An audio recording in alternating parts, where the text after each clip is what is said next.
ভালো না হলেও ভালো যে আমরা বলি, এটার কারণে বেঞ্চমার্কটা নিচে নেমে যায় না? অনেকে তো বলে ভাই মানুষ খেতে পায় না, এই কুকুর বেল লাদি খেতে করছেন কেন? ভাবাটাই হচ্ছে মেইন কাজ। লুক এট ইউরসেলফ, কোনো সমস্যা নেই, but as long as you are being absolutely and brutally honest. একটা ব্রেইনস্টর্মিং এ বসবেন, ইউ নিড ডিফারেন্ট ব্রেইনস। এখানে unsung hero I think is the client part. যে মুহূর্তে মনে হবে যে গ্রামীণ ফোনে আমি আর কিছু দেয়ার নাই, প্রবাবলি আইল মুভ অন। অ্যাডভার্টাইজিং এমন একটা জিনিস, কমিউনিকেশন এমন একটা জিনিস যেখানে আসলে everyone has an opinion. Man aesthetic empowered me. এই কমফোর্ট জোনের শেলটা আমার আর ভালো লাগছিল না। ফুললি স্যাটিসফ্যাকশন নিয়ে একটা campaign is so very rare. গলায় কোনো সুর নাই শায়দ ভাই, I don't know what I স্যাং।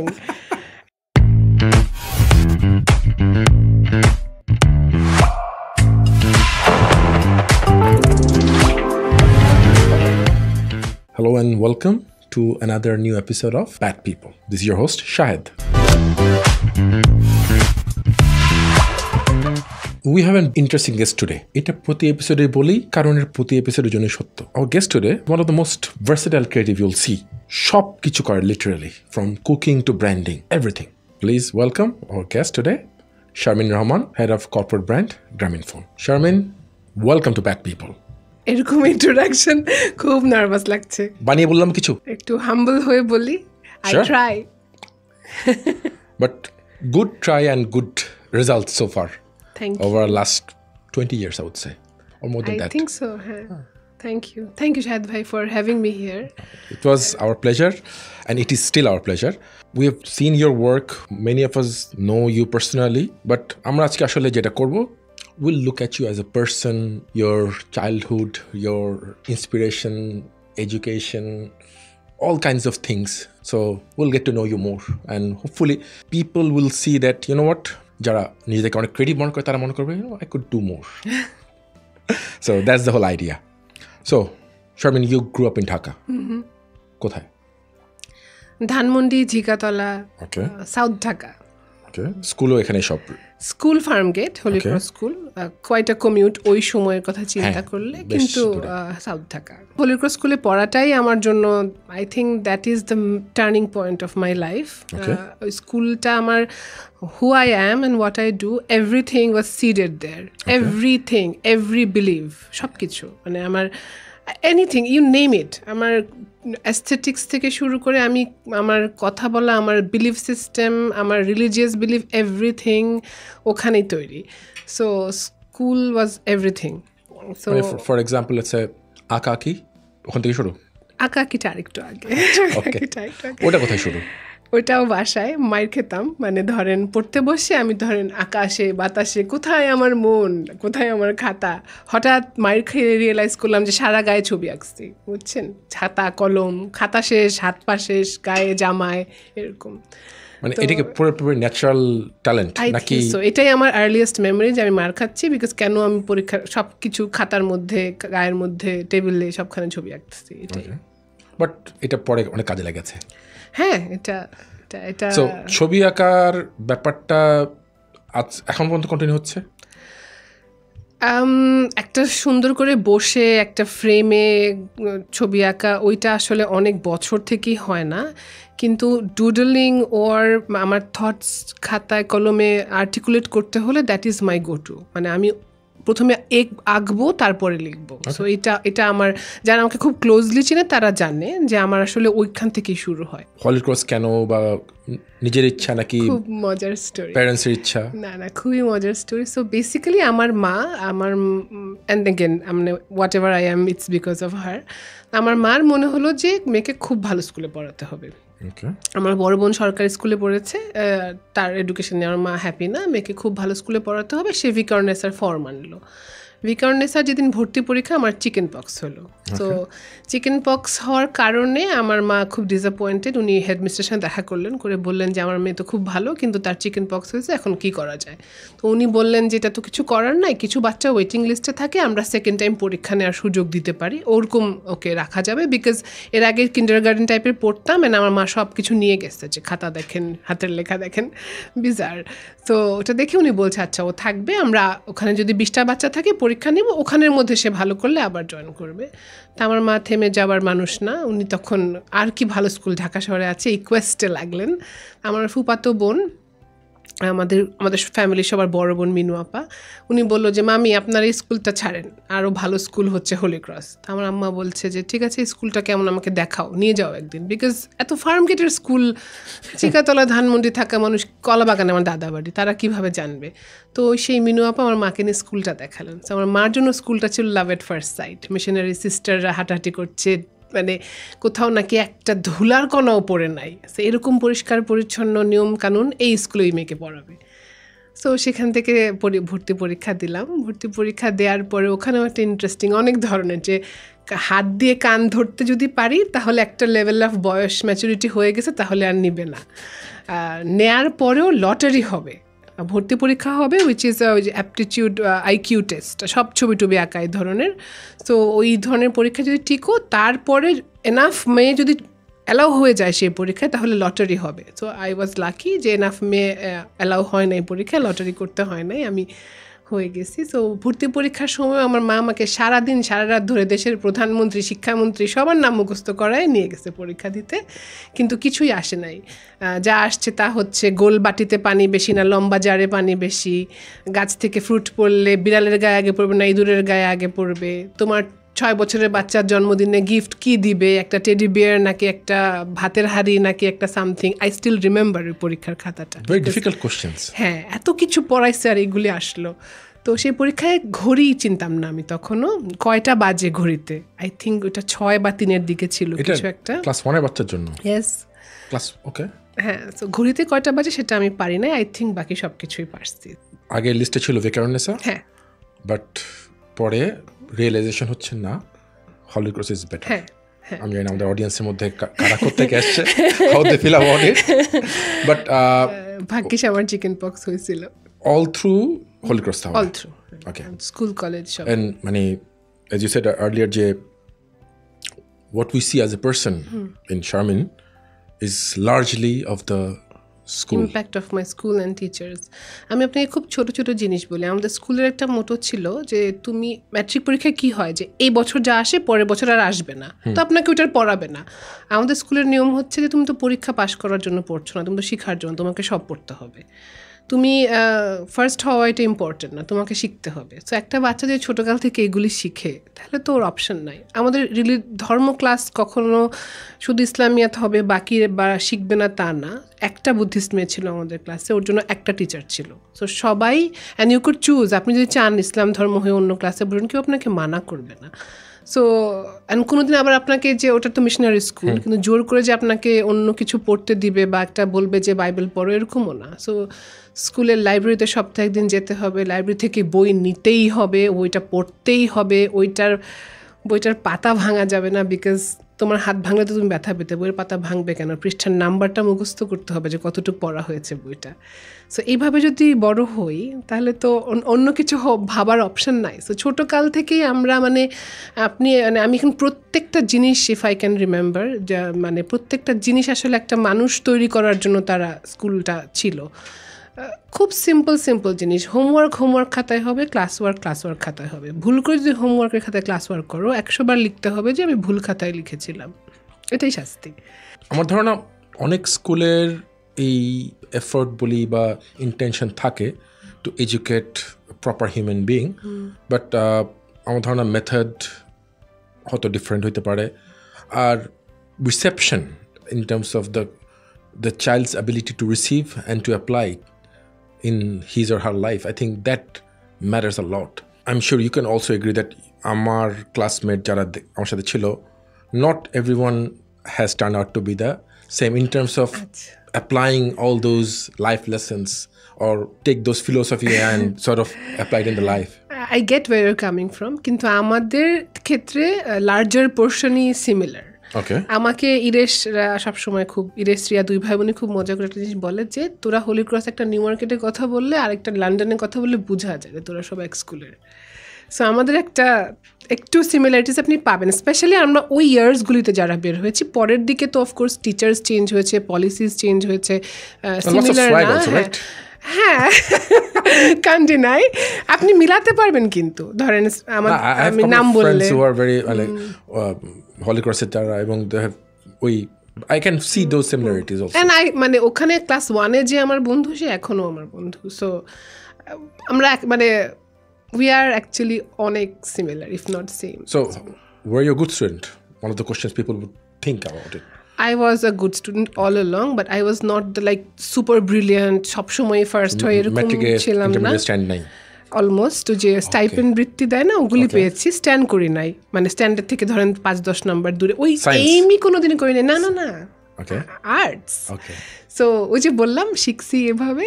So আপনার স্টুডেন্ট কখনো অনেক খারাপ ছিলাম না, কিন্তু কখনো এক্সট্রাঅর্ডিনারিলি ব্রিলিয়েন্ট সায়েন্স আর্টসের ক্ষেত্রে মানে এটা হচ্ছে স্কুল অ্যাগেন, স্কুলে বলতো যে যা তোমার মন চায় তুমি তাই পড়বা। সো যখন সায়েন্স না আর্টস চুজ করার সময় আসলো তখন আমি দেখলাম যে আই এম নট ভেরি, আমি অঙ্ক পারি না, অ্যান্ড আমি সবসময় জানি যে অঙ্ক সায়েন্স এগুলি গোজ হ্যান্ড, কিন্তু আমি আবার বায়োলজি জিওগ্রাফি এগুলিতে 99, বুঝছেন, অঙ্কই শুধু পারি না আর বাকি সবই পারি। বাট আমি কারিকুলামটা দেখলাম, এটাই আমাদের স্কুলে বললো যে আগে দেখো কী পড়বা, কী শিখবা, যেটা ভালো লাগে। আমার কাছে মনে হলো হিস্ট্রি পড়বো, এগুলি ইন্টারেস্টিং হবে বেশি। তো ইট ওয়াজন্ট দ্যাট যে আমাকে চান্স দেওয়া হয় না, আমি বাসায় গিয়ে বললাম, আমার বাসায় আমার মা ওয়াজ লাইক যেটা ভালো লাগে ওটা পড়ো, এটা কোনো বিষয় না। না না না, নেভার। আর ইন্টারেস্টিংলি পড়তাম তো আর্টস, কিন্তু আমার ফ্রেন্ডদের বায়োলজির ব্যাংক ট্যাঙ্ক সব এঁকে দিতাম। তো ওইটাও মনে করেন হয়তো পরীক্ষা দিলে পাস করে যাবো। সো হ্যাঁ মানে, আর ম্যাট্রিকে খুবই ভালো করছে। ম্যাট্রিক পরীক্ষার সময় আমার মিজলস মানে হাম হয়েছিল, ওইটা নিয়ে আমি 2টা পরীক্ষা সিক বেডেও দিয়েছি, তারপর মানে 3-4 নম্বরের জন্য স্ট্যান্ড করিনি এরকম কিছু। সো আর এইচএসসি যে পাস করছি এটাই আল্লাহর। কেন? What happened? কিছুই পড়তাম না, কিছু বুঝতামও না, কিছু পড়তামও না, ক্লাসে সারাক্ষণ শয়তানি করতাম। মানে এটা কি ল্যাক অফ ট্রাইং অর মানে you are already into something else? I wasn't into something else, তখন তো অনেক ছোট। ম্যাট্রিক ভালো করলাম, তারপর তো আপনার হোলি ক্রস কলেজ অবভিয়াসলি ওখানে পড়লাম। তো পড়তে পড়তে পড়াগুলির প্রতি বেশি তখন আর কি একটু হয় না যে একটু দুষ্টামি করতে ভাল লাগে, একটু ফ্লেমস খেলি, একটু গান শুনি, ওয়ার্ল্ড মিউজিক শুনি, মানে ওগুলিতেই মনোযোগ বেশি। তারপর স্কুলে কোনো একটা ইভেন্ট হলে তো মাস্তানিটা করতে হবে, ওগুলি সব অ্যারেঞ্জ করতে হবে, সো মানে ওগুলি বেশি। কিন্তু খারাপও অতটা করতাম না, ওই জন্য আর কি কিছু বলতো না। হ্যাঁ মানে ফার্স্ট ডিভিশন স্টার এগুলি হয়েছে ঠিকই, কিন্তু আই নো যে আমি কিছুই পড়ি নাই, অ্যান্ড এটা জাস্ট বেয়ার মিনিমাম। বাট এগুলো করে ঢাকা ইউনিভার্সিটিতে, হ্যাঁ ঢাকা ইউনিভার্সিটির জন্য সব মার্কসই ছিল। আমি শুধু ল পাই নাই, because law was already, I was 24th ভর্তি পরীক্ষায়, ততক্ষণে law already B unit, so B unit থেকে ল অলরেডি গন, ততক্ষণে সবচেয়ে কভেটেড ছিল। Economics was most coveted subject. না, ল, ইকোনমিক, ইংলিশ তিনটাই কভেটেড, কিন্তু আমার সিরিয়াল আসতে আসতে ল শেষ। Even though I didn't want ল, আমার জন্য বাকি সব খোলা ছিল, ইকোনমিক্স ছিল, ইংলিশ ছিল, এভরিথিং সব ছিল। সো আমি যা চাই। But you always plan to study English? I didn't. আমার খুব অ্যানথ্রোপোলজি ইন্টারেস্টিং মনে হচ্ছিল তখন। আসলে আমার নানা আমাকে বললো যে আমার খুব ইচ্ছা ছিল আমার কোনো একটা ছেলে মেয়ে ইংলিশ লিটারেচার পড়বে, কিন্তু কেউই তো পড়লো না। আমি বুঝতে পারছি যে আমার বাসায় চায়, আমাকে বলছে না, বিকজ আমি তো খুবই লক্ষ্মী বাচ্চা। তারপর ভাবলাম, দেখলাম আবার কারিকুলাম যে কী পড়ায়, দেখলাম যে ও আচ্ছা লিটারেচার পড়ায়, ওকে, তো নিলাম English. For example this was not the plan? না, এরকম কোনো ইয়ে ছিল না যে আমি লিটারেচারই পড়বো, বাট ঢাকা ইউনিভার্সিটি পড়বো এটা আমি জানি, বিকজ আমি অন্য কিছু অ্যাফোর্ড করতে পারবো না। বিদেশে পড়তে যাবে আমার সব বন্ধুরা, আমি ওই স্বপ্ন দেখার ডেয়ারও করতে পারবো না, বিকজ ঢাকা ইউনিভার্সিটিতে পড়াটাই আমার জন্য highest that I could go. So এটা আমি জানি। আইবিএর জন্য আমি ট্রাইও করি নাই, মানে সবাই ভর্তি কোচিং যখন করতো আমার বন্ধুরা, তখন আমি ওদের সঙ্গে আড্ডা মারতাম, ওদের কোচিং ক্লাসের টাইমে আমি টিউশন করতাম, কিন্তু আমি ট্রাইও করি নাই, বিকজ আমি অঙ্ক পারি না, আমার বিজনেস পড়ার কোনো ইচ্ছাই কোনো দিন হয় নাই। সো তা আমি যেটা পাই ইকোনমিক্স অথবা ইংলিশ, আর যদি কোনো কারণে এগুলি শেষ হয়ে যায় তাহলে তো আমার চান্স অ্যানথ্রোপোলজি পড়ার, কিন্তু শেষ হয় নাই, সো ইংলিশ পিক করলাম। So in retrospect good decision? হ্যাঁ, totally. No regret? I have a regret যে আমি লেখাপড়াটা করলে পারতাম, একদম কিচ্ছুই পড়াশোনা করি নাই। সো লেখাপড়াটা করলে আমার জন্য আরো অনেক উইন্ডোজ খোলা থাকতো। মানে for example as you said matric পর্যন্ত অনেক সিরিয়াস, এইচএসসিতে not so serious? Not at all serious. আচ্ছা, not at all serious. What about Dhaka university? Let me say same continuation or worse? Okay. তখন আমার একটা নোটবুক ছিল, 6x4 হবে size, ওই নোটবুক দিয়ে আমার ফুল অনার্স কোর্স শেষ হয়েছে, বুঝছেন? ওকে, সো অনার্সে আমি রেজাল্ট খারাপ করি নাই, কিন্তু মানে আমাদের তো কেউ ফার্স্ট ডিভিশন পাইতো না ঢাকা ইউনিভার্সিটিতে। সো মানে ইংলিশে সবাই সেকেন্ড ক্লাস বলে, সেকেন্ড ক্লাস, বাট আমি মনে হয় আই থিঙ্ক এটাও 27-28 এন্ড আপ করছে, which is not bad, because 30-এর মধ্যে থাকাও ভালো, কারণ 100-র বেশি স্টুডেন্ট। তো যেটা করতাম, ক্লাসগুলি করতাম, বিকজ আমাদের তো অ্যামেজিং টিচার্স, কাশীনাথ স্যার রয়, সৈয়দ মঞ্জুরুল ইসলাম, ফখরুল স্যার, মানে ওনাদের কথা শোনাটাই একটা, আর টপিক তো সব মজার, ইলিয়ট পড়াচ্ছে, এগুলি পড়াচ্ছে। সো ক্লাস করতাম, একদম সকালে 8টার ক্লাসও করতাম, কিন্তু ওই যে একটা নোটবুকে কিছু কিওয়ার্ডস লিখতাম, ওইটাই আমার সম্বল, ওইটা দিয়েই পরীক্ষা দিতাম, বুঝছেন? এই সময় কি অন্যান্য প্যাশন খুঁজে পাওয়া? অন্য প্যাশন অ্যাকচুয়ালি আরও আগে। ইন্টারেস্টিংলি আমি আমাদের এগেন ইন্টারমিডিয়েট পরীক্ষার পর ঢাকা ইউনিভার্সিটি ভর্তি পরীক্ষা হতে তো অনেক সময় লাগে। সো ফ্যা করে ঘুরে বেড়ানো ছাড়া তো আমাদের কোনো কাজ নাই। যারা আইবিএর কোচিং করে বা অন্য কিছু করে তারা করে, আমরা ঘুরে বেড়াই। আমরা 2-3টা ফ্রেন্ড আছি যারা আর কি এরকম ঘুরে বেড়াই। তো এর মধ্যে পত্রিকা একটা বিজ্ঞাপন আসলো যে ডিজাইনার অফ দ্য মিলেনিয়াম খুঁজতেছে কে ক্রাফট নামের একটা ফ্যাশন হাউস। তা আমার ফ্রেন্ড ও এখন নিউ ইয়র্ক থাকে, ও আমাকে বললো যে তুই এটা অ্যাপ্লাই কর, এটা তো খুব ইন্টারেস্টিং। তারা কি একটা ওয়ার্কশপ করবে, একটা এক্সিবিশন করবে। তো ও কেন সাজেস্ট করলো? বিকজ যে স্কুল কলেজে ইভেন্ট হয়, ধরেন একটা প্লে হবে, ধরেন আমরা মিডসামার নাইটস ড্রিম করবো, ওইটার তো ফুল কস্টিউম সব আমি বানালাম, জোগাড় করলাম এগুলি। তখন এই যে কস্টিউম বানাচ্ছে ওগুলো, ওইটার আইডিয়া কোত্থেকে আসছে? মানে জাস্ট জানি না, ছবি টবি আঁকতাম। সো এরা গান গায়, এরা গান গাবে, এরা নাচে, এরা নাচবে, ওরা এটা করে। এগুলো আগে থেকে আসছে? হ্যাঁ, ওখান থেকে আসছে। সো ধরেন এখন স্টেজ বানাতে হবে, এটার আইডিয়াটা মিস আমি করবো, সো ঠিক আছে তুমি করলা। তাদের মনে হলো যে আমার বন্ধুদের যেটা আমার অ্যাপ্লাই করা উচিত, ওকে অ্যাপ্লাই করবো। তারপর তো ঘুরে বেড়াচ্ছি। যেদিন অ্যাপ্লাই লাস্ট ডেট, তার আগের দিন রাত্রে আমরা ফ্রেন্ডের বাসায় থাকবো, তা কী জানি মুভি টুভি দেখতেছি। হঠাৎ আমার মনে হলো আল্লাহ কালকে তো আমার জমা দিতে হবে, এখন আমি কী করবো? তো আমি বললাম তোর বাসায় কি কালার পেন্সিল আছে? তো বলে যে পাওয়া যাবে, খুঁজে দেখ। তো ওখানে খুঁজে বের করলাম, একটা ব্রাশিয়ার পেলাম, বুঝছেন, যে ক্লিয়ার ব্যাক ব্রাশিয়ার, মুরগির ফার্মের ব্রাশিয়ার। তো ওই ব্রাশিয়ার থেকে সব কিছু খুলে বের করে ওই ক্লিয়ার ব্যাগটা ক্লিয়ার হয়ে গেল, ক্লিয়ার ফাইল। তো সারা রাত আড্ডা মারলাম আর ছবি আঁকলাম, যে এরকম কনসেপ্ট হবে, এরকম হবে, সেরকম হবে। আড্ডাও মারি, মুভিও দেখি, ছবিও আঁকি, হয়ে সারা ধরে এঁকে ওইটা সব সকালবেলা গিয়ে জমা দিলাম। আমাকে দেখে আমাদের আরেক বন্ধু, সে ওদিন আবার রাতে থাকে নাই, সে বললো যে তো খুব মজার, আমিও দিব। সেও জমা দিল, খুব মানে রাতেই ফোনে কথাবার্তা হচ্ছে। তারপরে তো আমার বাসায় ফোন নাই, বুঝছেন, ওই যে আরেকজন জমা দিয়েছে তার বাসার নাম্বার দেওয়া। সো প্রায় 15-20 দিন পর ওর মা আমার মাকে ফোন করে বলছে, ভাবি ওকে তো একটা ফ্যাশন হাউস থেকে খুঁজতেছে, 3-4 বার করে ফোন করতেছে যেন ও গিয়ে দেখা করে। তা আমার মা আমাকে নিয়ে গেল, 17 বছর বয়স, আমাকে নিয়ে গেল কে ক্রাফটে। ওখানে দেখলাম খুব কুল ভাইয়ারা গাজল শুনতেছে জাগজিৎ সিং এর, দেখেই ভাল লাগলো, বুঝছেন। আদাবর অফিসে এটা একটা স্টুডিওর মতন, সবাই বসে বসে ছবি আঁকতেছে আর গান শুনতেছে। তো এরকম দিল, ওনারা বললো যে হ্যাঁ আমরা এখানে ওয়ার্কশপ করবো, এভরিডে আসতে হবে 1 মাস, তারপর আমরা একটা এক্সিবিশন করবো, ওখানে প্রাইস মানি দিবেন, এরপরে হার চয়েস, সে কী করে না করে। আমার মা বললো আচ্ছা ঠিক আছে, আজকে তো আমি নিয়ে আসলাম, এর রাত করা যাবে না, বাসা থেকে দূর তো বেশ, রিক্সা দিয়ে যাওয়া যায় তখন তো, হ্যাঁ আমি 7 মসজিদ রোড দিয়ে সরাসরি। তো বললো ঠিক আছে তুমি যাইতে পারো, কিন্তু রাত করা যাবে না। প্রতিদিন রাতে 11টায় আসতাম, ওরা নামাই দিত কেউ না কেউ। So that's how it started. So অনেক দিন কাজ করলাম ওদের সাথে, we became family friends. So মানে before you were a English literature student, you're already a fashion designer. I was earning a lot of money before even entering university. Did that money played any role in the fact that পড়ালেখা নিয়ে এত serious হওয়ার কিছু নাই? না, not really. I needed the money. I mean, no, but of course, I'm not saying that you didn't need the money. I'm not saying that you're splurging or anything. But আমি পড়ালেখা করছি, but my passion is fashion. ব্যাপারটা এরকম ছিল না আমাদের ওই সময়, না ফ্যাশন ডিজাইন যেটা ক্যারিয়ার হতে পারে এত এটা জানতাম না। But you're earning handsome I was money. earning. I thought এটা আমার বন্ধুরা সবাই বিভিন্নভাবে আর্ন করে না অনেকে, সো আমি এটা ছিল না, আমরা তো এক্সপোজড ছিলাম না টু দ্য ওয়ার্ল্ড, হ্যাঁ, যে এইরকম হয়। তো অনেক নাইভ 17-year-old, ধরেন আমরা তো শিখি নাই যে ক্যারিয়ার মানে হচ্ছে মেইন স্ট্রিম লেখাপড়ার বাইরে অন্য কিছু করা। সো ওইভাবে ভাবি নাই কখনো। আমি জানি আমি লেখাপড়া করবো, লেখাপড়া শেষ করবো, তারপরে বুঝবো পরে কি হয়। সো আর্নিংটা আমাকে করে নাই, কিন্তু ওই ওইখানের ওই কাজ করার পরিবেশটা ওয়াজ লাইক আমার জন্য এত অ্যাট্রাকটিভ যে ঢাকা ইউনিভার্সিটিতে আমি কোনোদিন আড্ডাই মারি নাই। মানে মানুষ সন্ধ্যা পর্যন্ত ক্যাম্পাসে আড্ডা মারে, অনেক বন্ধু হয়। ঢাকা ইউনিভার্সিটিতে আমার 2টা কি 3টা বন্ধু, তারা সবাই পিএইচডি করে বিদেশে দেশে থাকে। সো এর বেশি ফ্রেন্ডও হয় নাই, বিকজ আমি তো থাকতামই না। মানে আমি ক্লাস করেই ইউনিভার্সিটির একটা বাসে উঠতাম, ওই বাসে আদাবর নামতাম, বাকিটা হেঁটে অফিসে।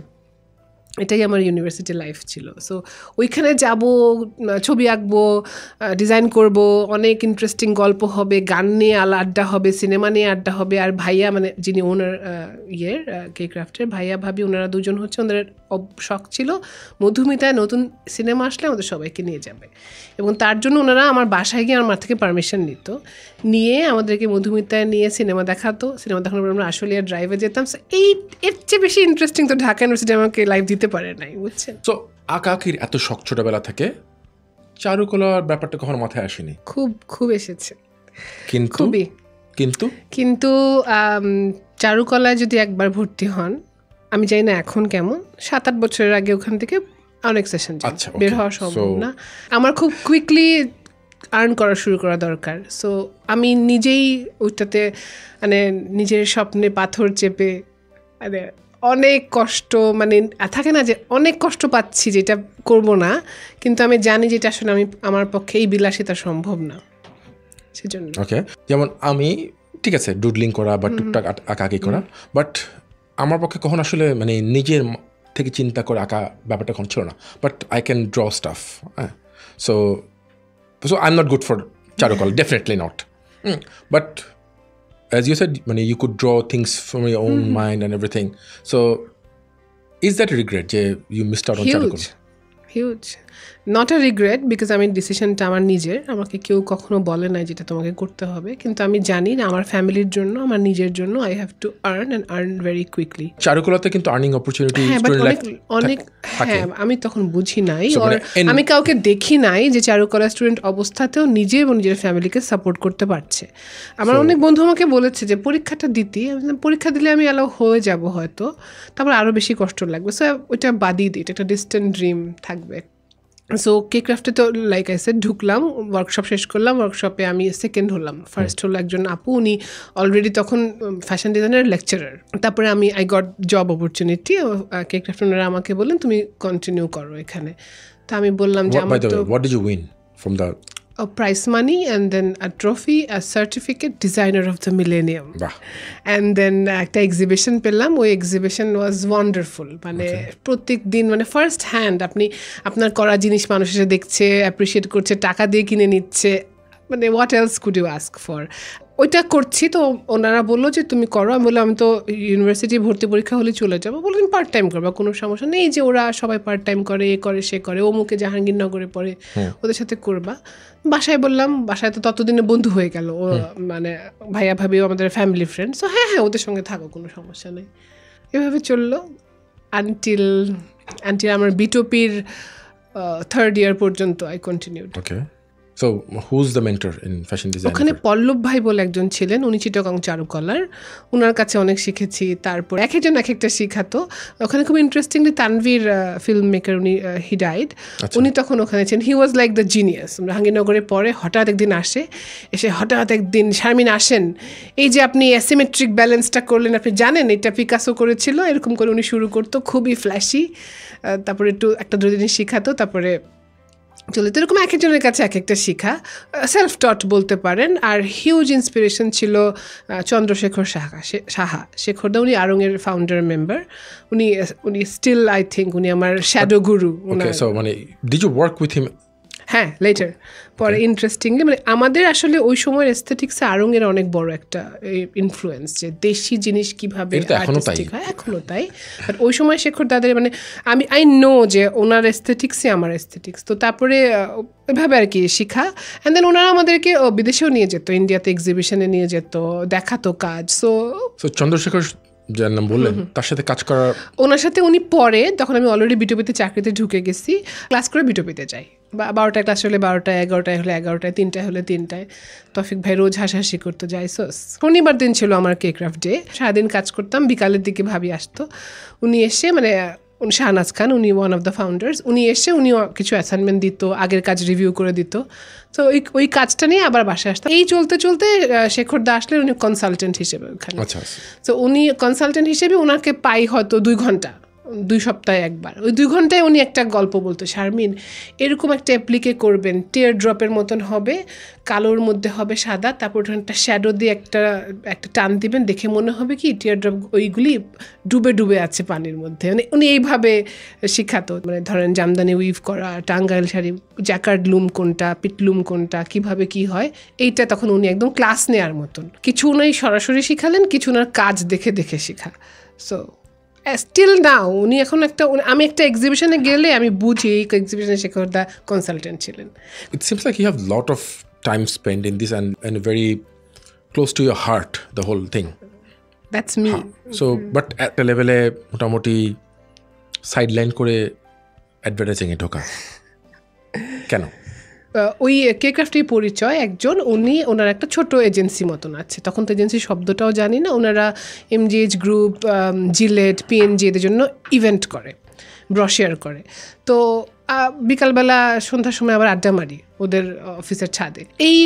ওরা একটু শেয়ার করে এরকম ভাবছি, তখন ধরেন আমি একটা বলি যে ও আচ্ছা এরকম একটা তো ইভেন্ট করতে পারো, থিমটা তো এরকম হতে পারে, বা এইভাবে করে তো সেটটা ডিজাইন করা যেতে পারে। তখন বলে পারিস তো এগুলো, তাহলে এগুলি কর। তো ওইভাবে দেখলাম যে খুব মজার, তো এগুলি করি। তো টাকা পয়সা পাই না, মাঝে মাঝে হয়তো একটা ফোন কিনে দিল, বা মনে করেন কনসার্ট হবে, কনসার্ট টিকেটে নিয়ে গেল। তো এইসব হতে হতে আমাকে কে জানি আমাদের কোনো একটা ভাই বোনই বললো যে you have to think about your future. সারাদিন তো এগুলি করতেছিস, লেখাপড়া ঠিক মতো তো করা উচিত, অ্যান্ড প্রপার চাকরি বাকরি তো করতে হবে কোনো দিন। তো এই ভাবতে ভাবতে বিটোপির একটা সার্কুলার আসলো। সো যখন বলা হচ্ছে এভাবে চলবে না, do something, but you are already doing a lot. তো এর মধ্যে আমার ওই যে যার তুহিন নাম আপনারা চিনবেন হয়তো, ও আমাকে দেখালো যে বিটোপির বিজ্ঞাপন। আমি বললাম বিটোপি আবার কি কোম্পানি? কোকাকোলা করে, ডিজুস করে, এই তো সব ধরেন রেডার হয়ে গেল যে ও ডিজুস করে, তাহলে তো খুবই কুল ব্যাপার। কোথায় অ্যাপ্লাই করবো? পড়ে দেখলাম যে যেটা আমি পারবো সেটা হচ্ছে যে লেখালেখি করতে হবে বিজ্ঞাপনের জন্য, আর ভাবতে হবে, এটা তো পারবো করতে। ভাইয়াও বললো যে হ্যাঁ এটাই যায়, এটাই ট্রাই কর। তো বললাম কপি রাইটিং কি? তো রাইটার হবে, কপি রাইটিংকে বলে এটার নাম এইটাই, তো তুই এটাতে অ্যাপ্লাই কর, তো বোঝা লাগবে না। অ্যাপ্লাই করলাম, ইন্টারভিউ দিলাম, চাকরি হলো।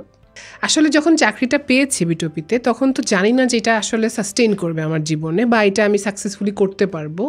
আই টুক আ চান্স, একটা ফর্মাল চাকরি করি, বিকজ ফ্যাশন ডিজাইন করতাম ঠিকই, কেক্রাফট একটা অনেক অলরেডি একটা বুটিক চেইন সারা দেশে ওর আছে, কিন্তু ইট didn't appear to me like a job. এমন না যে আমার বাসা থেকে অনেক প্রেশার, আসলে এত চিন্তাও করি নাই, বুঝছেন, এটা চাকরি হয়ে গেছে করে ফেলতে। And of course by 1 week I fell in love with advertising too. So interestingly interview নিয়েছিল তানভীর ভাই বললো যেটা তো ফুল টাইম জব, খুবই একটা স্ট্রেট ফেস, যে ফাইজলামি নাকি ফুল টাইম জব, আপনি এটা কীভাবে করবেন? তো আমি বললাম যে আমি তো অ্যাপ্লাই করতে চাই, কিন্তু আমি মাস্টার্স শুরু হলে তো মাস্টার্সের ক্লাসও করবো। আচ্ছা ঠিক আছে, আপনি আসছেন, দেখা যাক, এরকম আর কি একটা ব্যাপার। তো মাস্টার্স করতেই করতাম, ক্লাসের পরে যেতাম, যেদিন ক্লাস থাকতো না ওদিন ফুল টাইম থাকতো। I didn't forget fashion designing. Like I said, আমি বিটোপির প্রথম 3 বছর কেক্রাফটেই কাজ করেছি, তারপরে till date I do it. এরপরে আমি বিভিন্ন ফর্মে, কখনো কনসালটেন্ট হিসেবে, ধরেন অন্য কোনো প্রজেক্টে, আমি এমন কোনো বছর নাই যে বছর আমি ফ্যাশন ডিজাইন প্রজেক্ট করি নাই। সো হোয়াট মানে as you said you fell in love with advertising, how or why? পরিবেশটাই হচ্ছে সারাক্ষণ সবাই ভাবনা, মানে সবাই ভাবাটাই হচ্ছে মেইন কাজ। মানে ব্রেন স্টর্মিং করবো, আড্ডা মারবো, ভাববো, মানে এইটাও একটা কাজ। মানে অ্যাকচুয়ালি ডেস্কে বসে কিছু করতেছি না। খুব ভালো লাগলো। অ্যান্ড অফকোর্স তখন টিম কে ছিল, তানভীর ভাই, তৌফিক ভাই, মুকুল ভাই, মিতি আপু, কাশতান ছিল, অরূপদা। সো মানে wonderful people, as you know them all. কখন মনে হলো you know what, I can do this and I can do this well? অ্যাডভার্টাইজিংয়ে ঢুকে তো প্রথম 6 মাস তো আমার মাস্টার্স ক্লাস করতেই গেল। তারপরে আমাকে আই থিঙ্ক আমার সেকেন্ড মান্থে গ্রামীণ ফোনের লোগো চেঞ্জ ক্যাম্পেইন আসলো। সো আমাকে ইন্ডিয়া সাইন করা হলো বিকজ সিক্রেট প্রজেক্ট। সো আমি খুব নিজেকে মনে হচ্ছে যে কি একটা ব্যাপার। তো দেখলাম যে বেশ বড় বড় প্রজেক্টে আমি ইনভলভ হওয়ার সুযোগ পাচ্ছি। অ্যান্ড আমি দেখলাম যে আমি একটা কিছু বললে আমি তো ভাবতাম যে আমি কি একটা এটা বলবো কি বলবো না, এটা ঠিক হবে কি হবে না। দেখলাম যে অ্যাপ্রিসিয়েটেডও হয় অ্যান্ড কাজটা করতে ভালো লাগছে। And this is a job which doesn't feel like a job, feels like my good old cakecraft days, feels like my all my, মানে আমি যা করি সবসময় ওটাই করা যায়। And then it's a formal job. So ভালো লাগলো। প্রথম কাজ কি ছিল এটা মনে আছে? প্রথম পাবলিশড কাজ? প্রথম পাবলিশড কাজ ডিজুসের ছিল। আচ্ছা। কাজ সেকেন্ড পাবলিশ কাজও মনে আছে, এসএমসির জন্য ছিল। থার্ডও মনে আছে, এটা একটা পিচ ছিল, একটা চিনির, আই থিঙ্ক আকিজ গ্রুপ থেকে একটা চিনি বের হচ্ছিল, ওটার একটা পিচ ছিল, ওটা উইন করার পরে মনে আছে। ওকে, গুড। সো ওই সময় বিটপিতে একটা ভালো লার্নিং হলো, মেজর কিছু কাজ করা হলো।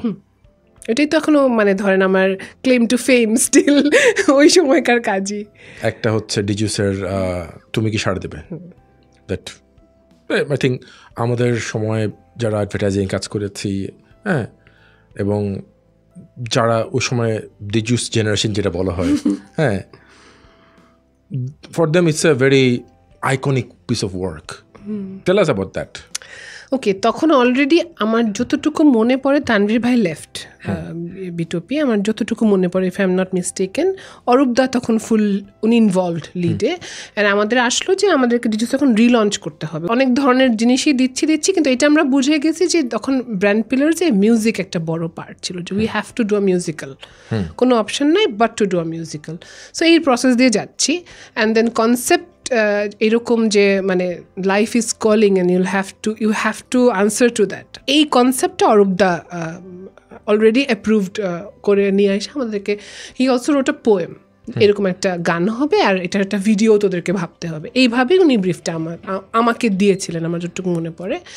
তারপরে আই স্টার্টেড, গান কি, গান কীভাবে লেখে আবার, আমরা কি জানি গান লেখার। তো অরূপদা বললো যে লেখা শুরু কর, হয়ে যাবে এরকম। উনি 4 লাইনের একটা কবিতা মতন দিয়েছেন, খুব সুন্দর, the poet that he is. ওনার যেহেতু দুই ধরনের বাংলার একটা সুন্দর দখল, সো উনি এটা দিলেন, কনসেপ্টটা ওনারই, যে এরকম হবে যে লাইফ ইজ কলিং অ্যান্ড এই ইউথ দে ক্যানট বি মানে কনফাইন ইন 4 ওয়ালস, তাদেরকে বের হতে হয়, তাদের একসাথে হতে হয়। আমি তো লেখা শুরু করলাম যে ঠিক আছে, আমি ধরতে পারলাম যে অনেক সুমন টুমন পড়ে গান শুনে ফেলছি তখন, অনেক অঞ্জন দত্ত সুমনের গান শুনি ওই টাইমটা। সো কনসেপ্টটা ধরা ওয়াজ ইজি ফর মি, যে আচ্ছা ঠিক আছে এরকম হবে। আরও কপিরাইটার ছিল ওই টাইমে, বাট আমি লেখা শুরু করলাম, লিখে গেলাম। অরূপদা বললো যে হ্যাঁ ঠিক আছে চলো আমরা প্রেজেন্ট করতে গেলাম গ্রামীণ ফোনের অফিসে। ক্লায়েন্ট যে ছিলেন উনি বললেন পুরো তো ভালোই লাগতেছে, কিন্তু এটা হচ্ছে গান, এটা কেমনে বুঝবো, এখন কি বলবো। এখন তো অরূপদা অনেক কিছু বলে বুঝালেন, বলে আমাকে উনি বলতেছে এটা কাজ করো তো, তুমি গাও। এখন ধরেন for the love of God I cannot sing, আমার গলায় কোনো সুর নাই। You can ask that to my husband, to all my friends, যে আমি এক লাইনও গান গাইতে পারি না, কিন্তু আমার সব লিরিক মনে থাকে, বুঝছেন। সো তখন আমি তাও চেষ্টা করলাম, গেয়ে শোনাইলাম, বুঝছেন, শুনে বললাম মনে হয় হবে, ঠিক আছে আপনারা কাজ শুরু করেন। তো essentially you could not sing but you sang at the time and that sort of convinced the client. So obviously you could sing. না একদমই না। উনি মনে হয় আমার এফোর্ট আর আমার প্যাশন দেখে হতে পারে যে আচ্ছা ঠিক আছে হয়তো এটা হয়েছে। তারপর আমরা তো কোন একটা সুরে তো গানটা গাওয়া হয়েছিল ওই সময়, এই সুরটা কি ফাইনালি কিছু ইম্প্যাক্ট ছিল? আমার গলায় কোনো সুর নাই শায়দ ভাই, I don't know what I স্যাং। এটা হয়তো কবিতার মতন করে কিছু একটা, অরূপদা বলতে পারবে হয়তো।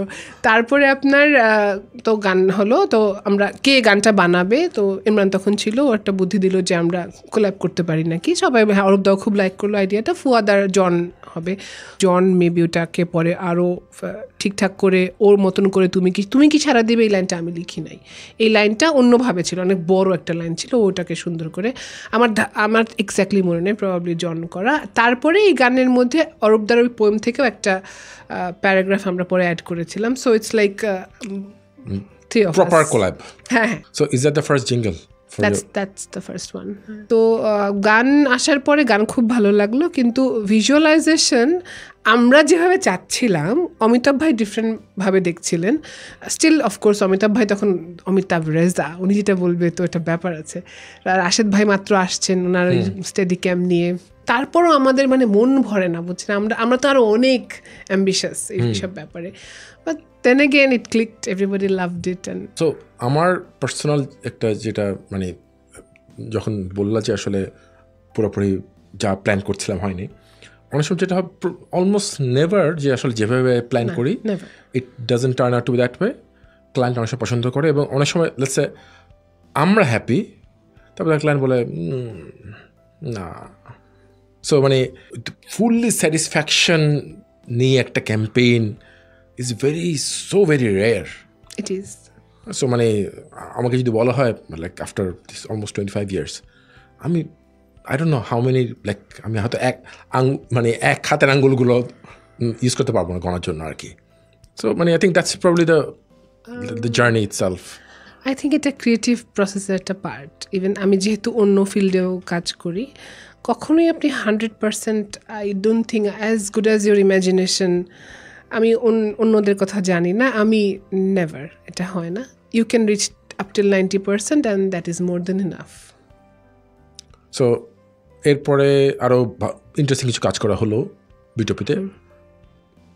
রেডিও ফুর্তি লঞ্চ হলো, আরাফাত তখন অলরেডি ঢাকায়। সো এরপরেও ডিজুস আরও অনেক ইভলভ করলো, অনেক ধরনের কাজ হলো। বিটপি আসলে আস্তে আস্তে আমার যারা মানে বিটপি টিমও অনেক রিশাফল হলো, নতুন লোকজন আসলো গেল এরকম। বাট খুব একটা স্যাড মোমেন্ট ছিল যখন আমরা শেওড়াপাড়া ছেড়ে বসুন্ধরায় বিটপির অফিস শিফট করে। তো ওই অফিসটা ছাড়ার পর থেকে না মানে মনটা ভাল লাগতো না বিটপিতে। আর কমিউটটাও এখন তো শুনলে হাসি আসবে যে ধানমন্ডি থেকে বসুন্ধরা কমিউটটাও কিছুই ভাল লাগতো না তখন। বাট স্টিল আরও কিছু দিন আনটিল এসেটিক হ্যাপেন্ড।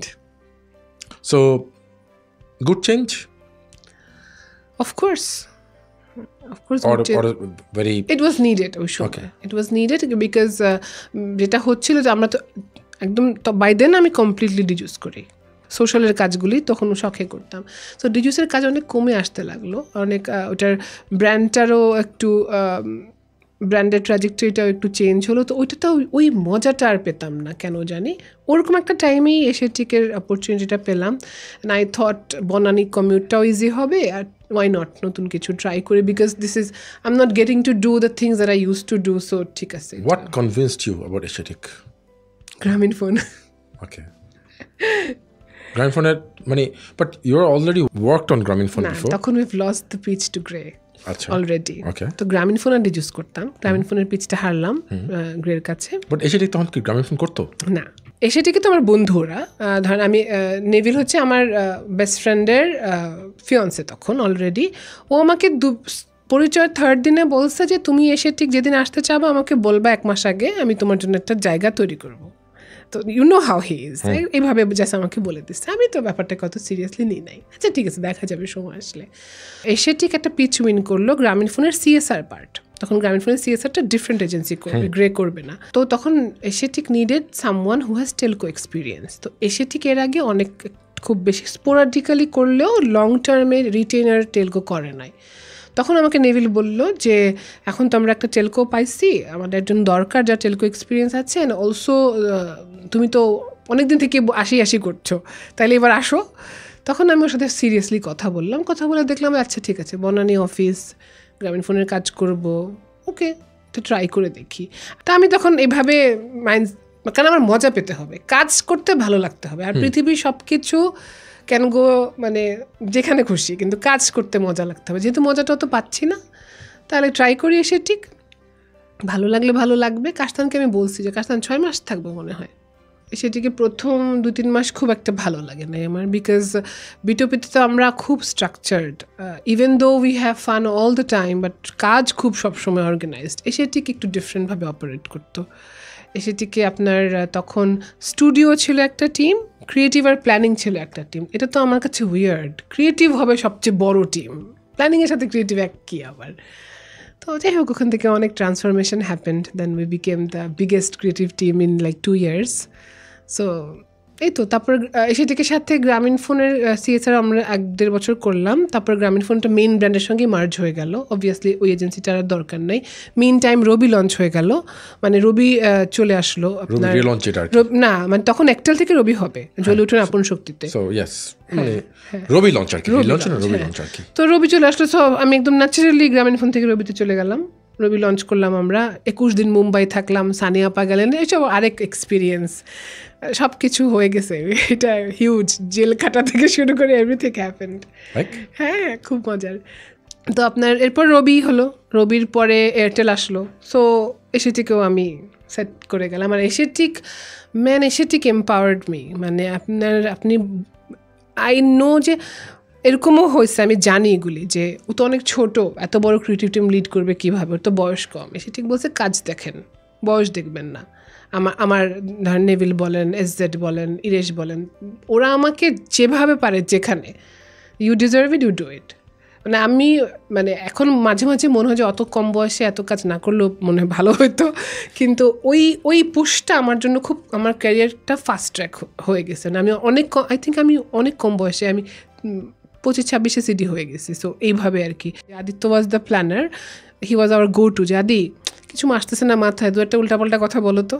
তো ও একটু উল্টাপাল্টা কথা বলে একটু ক্রিয়েটিভ স্পার্ক তৈরি হয়। সো ওই কী যে করতাম জানি না, এত ছোট বয়সে এত বড় দায়িত্ব, বাট এসিটিক হ্যাজ অনেক এম্পাওয়ার করার কারণে আমি অনেক সহজে লিড করার সুযোগ পেয়ে যাই। জেল খাটার গল্পতে আসি। সো মুম্বাই থাকছি অনেক দিন ধরে, বিকজ ওখানেই শ্যুট, ওখানেই প্রিপিএম, ওখানেই পোস্ট প্রোডাকশন, সব কিছু পরপর 3-5টা রবি লঞ্চের সময়। হ্যাঁ, রবি লঞ্চের পরপরই আমাদের এশিয়ান পেইন্টসের আরেকটা টিভিসি হওয়ার কথা। ওখানে সাকিব ভাইও সিডি, ওইটার মধ্যে ওইটার আমি থেকে যাব 3 দিনের গ্যাপ, তারপর ওই টিমটা যাবে, ওই পোস্ট হবে, পোস্ট করার পর আমরা সবাই একসাথে চলে আসবো। তো আমার এরকম লম্বা ফুল মান্থ প্ল্যান। আর ওইটা হচ্ছে আপনার হোটেল তাজ অ্যাটাকের পরপর। সো এভরি নাইট 2011-এর সময়, হ্যাঁ ওই সময়টাতে আপনার প্রতিদিন সকালেও যে ওদের ইন্টেলিজেন্স থেকে লোক আসে, আপ কন হে, আপকা পাসপোর্ট হে, ভোর 4টার সময় উঠায়, এইসব চলতেছে। তো আমি এর মাঝে আপনার এশিয়ান পেইন্টসের এলিট পেইন্টস, সরি আমি ভুল বললাম, এলিট পেইন্টসের টিভিসি হবে, ওই টিমটা যাবে। তো এর মধ্যে ইমরানের একটা কার অ্যাক্সিডেন্ট হলো, হ্যাঁ হিউজ কাহিনী। তো অবভিয়াসলি ইরেশ নেভিল যিনি আমাকে বললো যে ইটস ফাইন, কাজ থাকবে কাজের মতো, তোমার আসতে ইচ্ছা করলে তুমি চলে আসো। তা আমিও প্রেমিকা চলে আসলাম বাংলাদেশে, বুঝছেন। চলে আসার পরে 4 দিনের মাথায় he is fine, everything is settled, আমি আবার ফেরত যাবো এলিট পেইন্টের পোস্ট প্রোডাকশনটা নিয়ে। তখন আমাকে ইমিগ্রেশন অফিসার আটকালো যে তুমি এত ঘন ঘন ইন্ডিয়া আসছো কেন, তোমার এখানে কি কাজ, এই কাজের কেন দরকার, তোমার ট্যুরিস্ট ভিসা নাকি তোমার বিজনেস ভিসা, তুমি কি বিজনেস, মানে একটা ব্যাপার। আমার সারা রাত এয়ারপোর্ট, বুঝছেন, সারা রাত এয়ারপোর্ট। তারপর আমাকে ডিপোর্টও করতে পারতেছে না, because I have a valid visa. আমার কোনো দোষের কিছু নয়, আবার আমাকেও ঢুকতেও দিবে না, বিকজ এত ঘন ঘন ইন্ডিয়া আমি কেন আসবো। এইসব কাহিনী আমাকে বললো তুমি এয়ারপোর্টেই থাকো।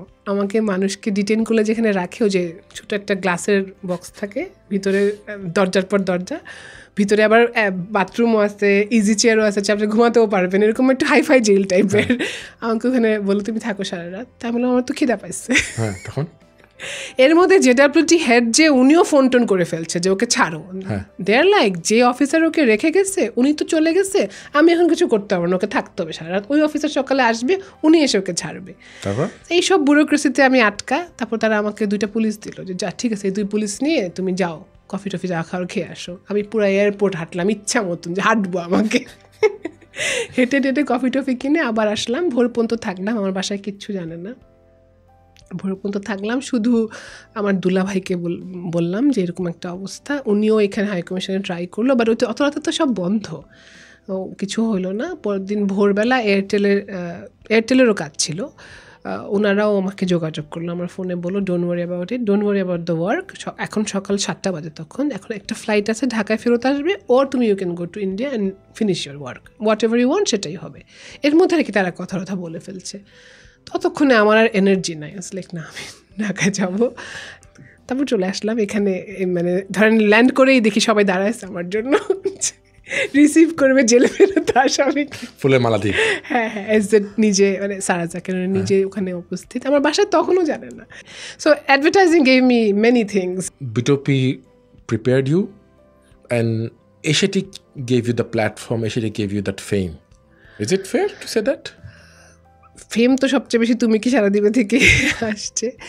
Aesthetic empowered me a lot. Bitopito, I was really cherished and I was given the best spots too. I mean, I've been very lucky. আমি আপনাকে আগেও বলছিলাম যে বোথ এসেটিক বিটোপি, আমি রেজা ভাই, জাকের ভাই তো আমি I should talk about him, like ওনার সাথে ওনার ব্যাপারে কথা শুরু করলে আপনার অনুষ্ঠান শেষ হবে না। শঙ্কর দা, আমি নূর ভাই, আমি সবার সাথে কাজ করার সুযোগ পেয়েছি। মানে I think I am very blessed. আমার প্রথম টিম তানভীর ভাই, তৌফিক ভাই, মুকুল ভাই, সবাই যারা ইন্ডাস্ট্রি লিডার এখন। সো আমি হ্যাভ বিন রিয়েলি ব্লেসড ওইভাবে। আর Asiatic seriously Asiatic empowered me. And then আমার সবচেয়ে বেশি এম্পাওয়ারমেন্ট এয়ারটেল লঞ্চ থেকে। একদম আমি মোটামুটি একলাই ওটা ধরেন ওই আমি টিজির বয়সের কাছাকাছি তো, সো আমার জন্য ইজি ছিল। So Asiatic happened, all this beautiful work happened. এর মধ্যে কথা ফর এক্সাম্পল ফ্যাশনের কাজ চলছিল পাশাপাশি। হ্যাঁ, সো আমি নিজেকে যেটা বলছিলাম যে এটা তো আমি ছাড়তে পারবো না, বিকজ এই কাজটা আমার ভালো লাগে। অ্যান্ড অলসো আপনি যখন ওই রুট লেভেলে আর্টিজানের সাথে কাজ করবেন, একজন তাঁতির সাথে কাজ করবেন, আপনার যে বন্ডটা তৈরি হবে ওইটাও আপনাকে একভাবে ইন্সপায়ার করবে। ধরুন ওরা আমাকে হঠাৎ আমের দিনে আম পাঠাবে, বা মনে করেন কোভিডের সময় যেমন তারা বলছে যে আপা কোনো কাজ নাই, আমাদের 4-5 ঘর তাঁতি না খেয়ে মারা যাচ্ছে। সো এরকম সময় না আপনি একটা নিড ফিল করবেন কাজ করার জন্য। সো আমি যত না বেশি নিজের ক্রিয়েটিভ ফুলফিলমেন্টের জন্য, তার চেয়েও বেশি আমার এই যে একটা কমিউনিটি তৈরি হয়ে গেল আপনার প্রায়, এটা তো আরও বেশি, এটা 20 বছর ধরে আমার সাথে। সো ওইটা আমাকে অলসো এই কাজটা করার মাথায় যদি আপনার একটা আইডিয়া আসছে, আপনি তো না করা পর্যন্ত ঘুমাতে পারবেন না। সো ওইটাও তো থাকে। সো আমি তখন আমি নিজেকে এইভাবে রেগুলেট করলাম যে বছরে অন্তত একটা কাজ করতে হবে। এই যে আমি নিজেকে রেগুলেট করলাম যে বছরে একটা করবো, ইট টুক মি টু প্যারিস। হ্যাঁ, আমি কেয়ার ফ্রান্সের সাথে আমাদের এক বন্ধু মিশাল, ও লিভিং ব্লু নামে একটা প্রজেক্ট করতো, ওইখানে ওর আপনার ইন্ডিগো ডাইড ফ্যাব্রিক। ও আমাকে বলল, শারমিন ইন্ডিগো ডাইড সুতা দিয়ে জামদানি বানাতে পারবা? আমি বললাম উইল বি ডিফিকাল্ট বাট পারবো। বানালাম, আমরা বানায় স্যাম্পল পাঠালাম, কোয়ালিফাই করলাম। প্রিমিয়ার ভিশন নামে খুবই প্রেস্টিজিয়াস একটা ফ্যাব্রিকের এক্সিবিশন হয়, হিউজ এক্সিবিশন করলাম ওখানে। এটা মানে ফার্দার কাজ আর করা হয়নি এরপরে? ওই কেয়ার ফ্রান্সের প্রজেক্টটা এখন অত বড় আর নাই, ওরা 2-3 বছর করেছে, আমি 1 বছর ওদের সাথে কাজ করেছি, তারপরে আবার সুযোগ আসলে আবার করব। সো ফ্যাশন ডিজাইন হচ্ছে, কাজ করা হচ্ছে। সো এশিয়াটিকে একটু বড় সময়, প্রায় 10 বছর, 11 বছর। And by then you are one of the biggest names in advertising. Was I? Acha. Of course. So and ওরকম একটা প্রাইম টাইমে, ওরকম একটা what do you call it, in like top of your game যেটা বলা হয় আর কি, ওরকম সময় you decide that you know what, I'll switch sides, I'll make a complete U-turn and join the client side. Please elaborate. তো যেটা আমি আপনাকে বলছিলাম যে কাজটা করতে মজা পেতে হবে। দেখেন আমি কিন্তু বিটুপি ছাড়ছি ওই টাইমে যখন আমার বিটুপিতে আমি কাজটা করে আর মজা পাচ্ছিলাম না, বাট আই কুডন্ট সি যে আচ্ছা আরও ইন্টারেস্টিং কাজ করব। আমার একটা স্ট্যাগনেন্ট টাইম যায়। এয়ারটেল লঞ্চের পর, এয়ারটেল প্রথমে তো একটা লাভ প্ল্যাটফর্মে ছিল, if you remember, and interestingly we didn't even know the word content, but we launch the brand with a content uninterrupted. কোনো বিরতি ছাড়া 1 ঘন্টার নাটক দিয়ে, কোনো থিমেটিক টিভিসি দিয়ে কিন্তু লঞ্চ হয় নাই। পয়লা বৈশাখের রাতে, ইরেশের আইডিয়া ছিল এটা, যে পয়লা বৈশাখের রাতে আমরা একটা এরকম করব, আনইন্টারাপ্টেড নাটক দিয়ে লঞ্চ করবো ব্র্যান্ডটা। টিভিসি হ্যাপেন্ড, সব কিছু হয়ে আসছে, বাট ওইটাও হলো ভালোবাসা টানে পাশে আনে। হ্যাঁ, ভালোবাসা টানে পাশে আনে। আমরা এই প্রসেসে আমরা 7টা কন্টেন্ট বানাই, 7টা নাটক তৈরি হয়, এবং 7টাই as you call it hit ছিল বিভিন্ন মেকারের সাথে। সো ওই কাজটা ওয়াজ অনেক মজার ছিল। তারপরে এয়ারটেলে যখন চেঞ্জ করে ওরা ফ্রেন্ডশিপ প্ল্যাটফর্মে গেল, তখন তো আমরা উই সর্ট অফ কোলাবোরেটেড, আমরা দিল্লি গিয়ে সব বাংলাদেশের জন্য আলাদা করে আমরা কোনোদিন, মানে আমি ইন্টারেস্টিংলি এশিয়াটিকে কাজ করে প্রচুর ইউনিলিভার অ্যান্ড প্রচুর ইন্ডিয়ান ব্র্যান্ড দেখলেও কখনো অ্যাডাপ্টেশন আমাকে করতে হয় নাই। আমরা আমাদের ক্রিয়েটিভ নিজেরাই বানাতাম। করতে হয় না, or you didn't do it? You sort of, you know what, adaptation work, someone else do it. না, এরকম ছিল না। I had respect for all sorts of no, work. but I understand, but মানে কথা কিছু ব্র্যান্ডের ক্ষেত্রে adaptation is the literally the bread and butter of the work. হ্যাঁ, কিন্তু ইন্টারেস্টিংলি যেটা আমি বলছিলাম যে আমাদের সময় দেখা গেল যে আমার টাইমেই প্রথম বাংলাদেশি মেড টিভিসি বিদ্যা সিনহা মিমকে দেখায় without not showing Deepika Padukone but with Vidya Sinha মিম। এইটা সুযোগ আমরা পেতাম, মানে I don't know, maybe we fought for it or something, এরকম কিছু একটা হবে, বাট আমরা পেয়েছি। Anyways, coming back to Airtel, তো এয়ারটেলের জন্য যেমন ইন্ডিয়ারটাই কিন্তু বাংলাদেশে চালা দেওয়া যায় ডাব করে, আমরা করবো না। তখন বন্ধু ছাড়া লাইফ ইম্পসিবল আসলো, তখন এইরকম একটা লাইন, বন্ধু ছাড়া লাইফ ইম্পসিবল, বিজ্ঞাপনে তো এটা আর একটু পোয়েটিক লাইন হয়। সো ওগুলা ইন্টারেস্টিং প্রসেস ছিল, একটা ইন্টারেস্টিং ওয়ে ছিল যে আমরা যারা মডেল ওরাই টিজি, ওই গ্রুপটাকে ইউজ করবো। সো ওইটা একটা মেকানিজম ছিল যে ইন্টারেস্টিং, নতুন, যে আমি মডেল নিব না, আমি একদল বন্ধুকে খুঁজে নিব, ওদের গল্প দিয়েই সব চলবে। সো এরকম জিনিসগুলি তো নতুন ছিল, তো মজা পাচ্ছিলাম। বাট ওইটা যখন আবার একটা স্ট্যাগনেন্ট জায়গায় চলে আসতেছে, নতুন কিছু না করতে পারলে না, একই জিনিসের রিপিটেশন করা is like death of doing whatever you do. So 17 পর্যন্ত ওই মজাটা ছিল। 18 শেষের দিকে এসে 19-এ এসে না আমি আই কুডন্ট ফোর্সি যে আচ্ছা ঠিক আছে এরপরে এইটা আসবে যেটা করে মজা পাবো, ওটা হচ্ছিল না। অ্যান্ড 10-11 বছর একটা কোম্পানিতে থাকলে যেটা হয় যে এর মধ্যে জাকের ভাই ওয়াজ ভেরি সিক, উনি খুব শরীর খারাপ ওনার হচ্ছিল, সব মিলায় যেটা হয় যে আপনি 12 বছর 10-12 বছর কাজ করার পরে না, ও কিছু বলার আগে আপনি জানেন ও এখন কী বলবে। এটাও আমার জন্য খুব একটা কি বলবো, আমাকে এটা ইন্সপায়ার করে না, মানে আমার ওই চ্যালেঞ্জটা লাগবে যে আমাকে ভাবতে হবে, বুঝতে হবে। আমি যদি বলার আগেই জানি যে ওনাকে এখন এটা প্রেজেন্ট করলে উনি এটা অ্যাপ্রুভ করবে, তাহলে তো আর আমার ভাবনার জায়গা নাই, আমি তো ওইটাই ভাববো যেটা অ্যাপ্রুভড হবে, বুঝছেন? এইখানে চলে যাচ্ছিলাম আমি। তো এই কমফোর্ট জোনের শেলটা আমার আর ভাল লাগছিল না। এর মধ্যে আমি রবি থেকেও অফার পেয়েছিলাম, মানে এয়ারটেলের প্রদীপ শ্রীবাস্তব ছিল তখন, ও বললো তুমি মার্জারের পরপর জয়েন করো। আমি বলছি যে আচ্ছা আমি বেড়াতে যাচ্ছি, আমি ইটালি গেলাম না স্পেন গেলাম তখন, যে আমি বেড়াতে যাবো, এসে বলবো। ওখান থেকেই বলছি না ভাই ঠিক আছে, অ্যাডভার্টাইজিংই ভালো, করবো না। তো তারপরে ফেরত আসলাম, ফেরত এসে আরও 7-8 মাস করলাম। বাট আমি ভাবছি যে আমি বুঝতে পারি যে আমি নিজেকে আর পুশ করি না, বুঝছেন? আমার সবচেয়ে ইন্টারেস্টিং টাইম তখন কাটে টিম নার্চার করাতে, বা নতুন কেউ আসলে তাকে করাতে। আমার কাছে মনে হচ্ছিলো যে আমার এবিলিটি একটা জায়গায় থেমে যাবে, আমি যদি এখানে I need to do something, মানে আমার কিছু একটা করতে হবে। I was not liking what I was doing, বুঝছেন? এটা আরও সহজে বলা যায়।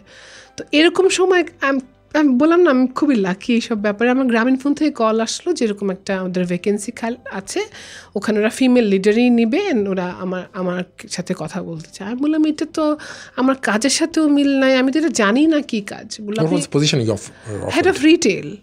কে ক্রিয়েটিভ ডিরেক্টরকে রিটেল হেড হিসেবে নেয় আমি জানি না।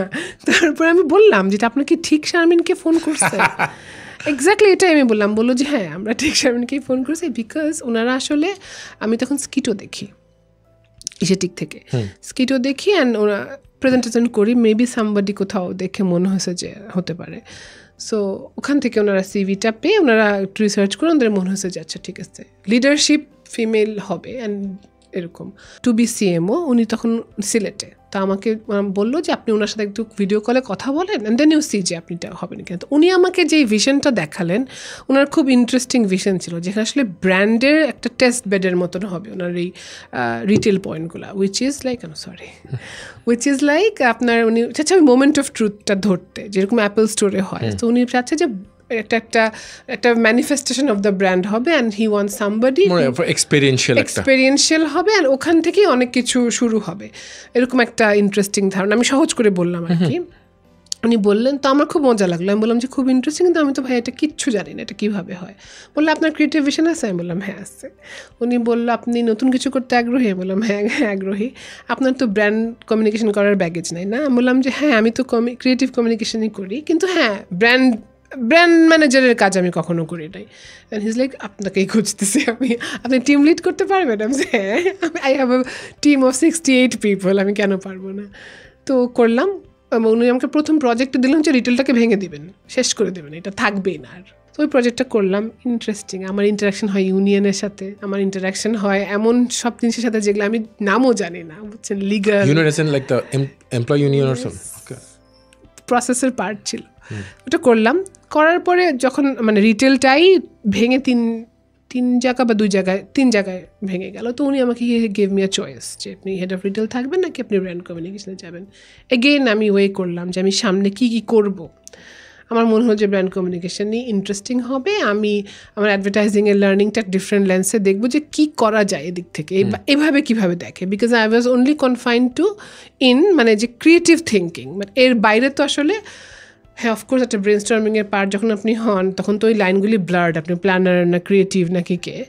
অফকোর্স ওইটাতে আমি ওরিয়েন্টেড। আর বিটুপি তো ওভাবেই শিখায় যে তুমি সবই ভাববা, বাট নিজে তো করি নাই। আমি গ্রামীণ ফোনে জয়েন করার কোনোদিন পাওয়ার পয়েন্ট প্রেজেন্টেশন বানাই নাই। আমাদের ম্যাক্সিমাম কাজ হচ্ছে একটা মুড বোর্ড বানানো। ক্রিয়েটিভ ডিরেক্টর নিজের হাতে তো আর করে না জিনিসটা। তো আমি ভাবলাম ওকে, আমাকে সবাই বলতো এত সাহস। আমি বললাম আর কি হবে, না পারলে ব্যাক টু সেটা কি হবে। বাট মানে I knew for a fact that it was a very much a case of you know what, let's see, you are not sure that you'd like it. হ্যাঁ, নট অ্যাট অল, টোটালি। আমি নেভিলকে বলতে গেলাম, তো এটা 6 hours long conversation ছিল। He was like I can't hold you back, but you know যে this place will be here for you.